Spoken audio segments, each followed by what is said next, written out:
Seorang pemuda gagal ketika dia tidak sadar dirinya penerus. Dia tidak sadar dia harus belajar ke atas.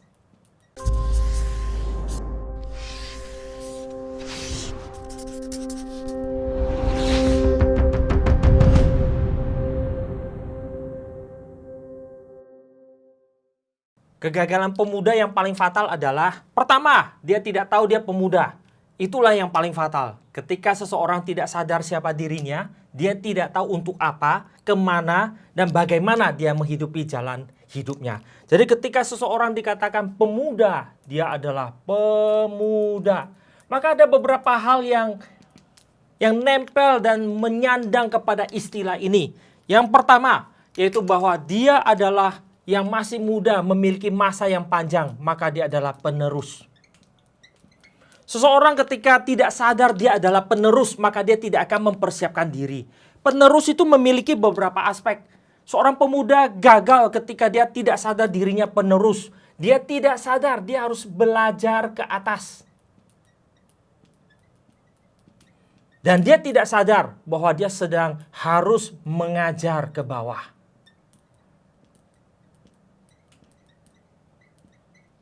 Dua hal ini menjadi hal yang sangat fatal di dalam kehidupan seorang pemuda. Seorang pemuda harus tahu dia bagaimana belajar ke atas, kemudian dia akan mengajar ke bawah. Pemuda adalah satu generasi yang dijepit di antara dua generasi. Dan dia merupakan satu generasi yang dikatakan memberikan pengharapan.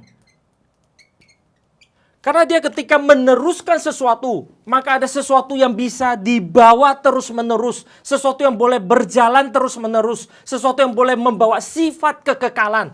Maka disitulah nanti menjadi satu signifikansi daripada pemuda. Dan ketika pemuda tidak sadar akan hal ini, dia hanya menghidupi hidupnya seapa adanya. Saya mau menjalankan ini sesuka saya. Saya mau belajar ini dan saya tidak mau belajar dari siapa. Ini akan menjadikan dia tidak berguna. Kenapa tidak berguna? Karena tugas yang harus dia kerjakan sebagai generasi yang ada di tengah, ini dia tidak kerjakan. Dia tidak belajar ke atas. Dia tidak bisa menjadi penerus.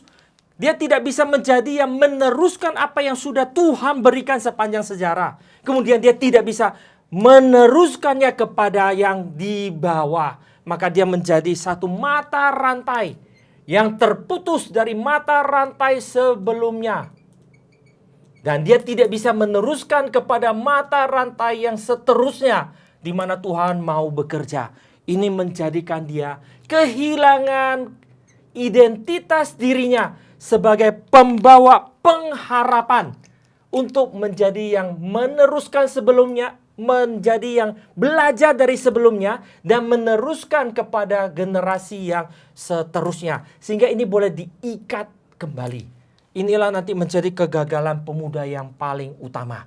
Dia tidak sadar dia adalah pemuda. Dan dia tidak sadar makna istilah pemuda ini di dalam dirinya. Sebagai penerus, sebagai pembawa pengharapan, masih ada yang akan datang. Masih akan ada dan boleh terus ada. Dan boleh dipakai Tuhan sebagai alat yang terus boleh memelihara keberadaan baik gereja, bangsa, umat manusia, kebenaran, dan segala sesuatu yang Tuhan mau hadirkan di dalam dunia. QED.